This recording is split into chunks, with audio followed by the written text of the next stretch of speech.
Hi mga me! Andito na naman ang anak ng mga utang na nakapunta ng Hong Kong at tagapunas ng puwet at tagadakot ng tooth!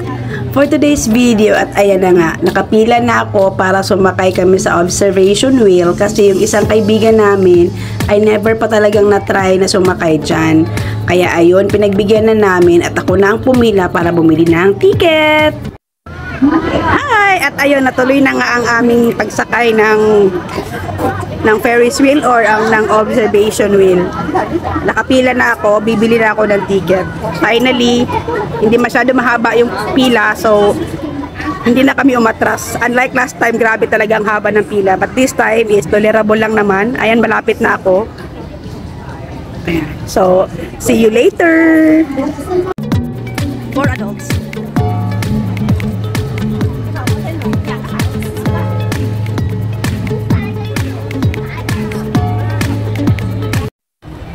Ayan, nakakuha na ako ng ticket. 4 na ticket na pang-adult ang kinuha ko. And pipila na kami para sa pagsakay namin. See you again later.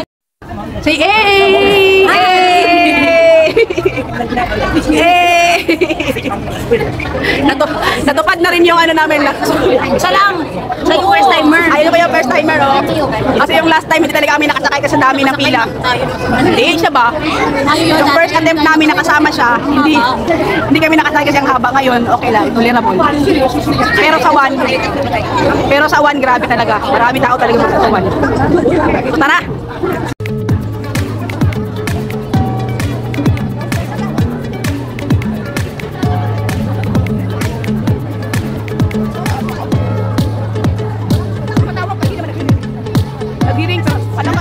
Kalunggan ako na natubag na katulad. It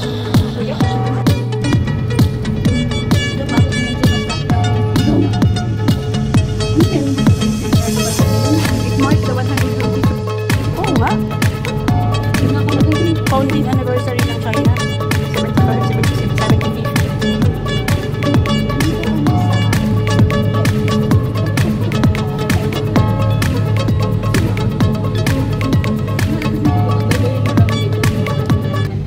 Ito na nga, nasa taas na kami ng observation wheel at sana ay nagustuhan ninyo ang ating pagsakay at ang ating observation wheel experience. Tuwang-tuwa naman yung kasama namin dahil na-try niya na ang pagsakay dyan. So sana ay makita ko pa kayo sa aking next video. Paalam! Bye!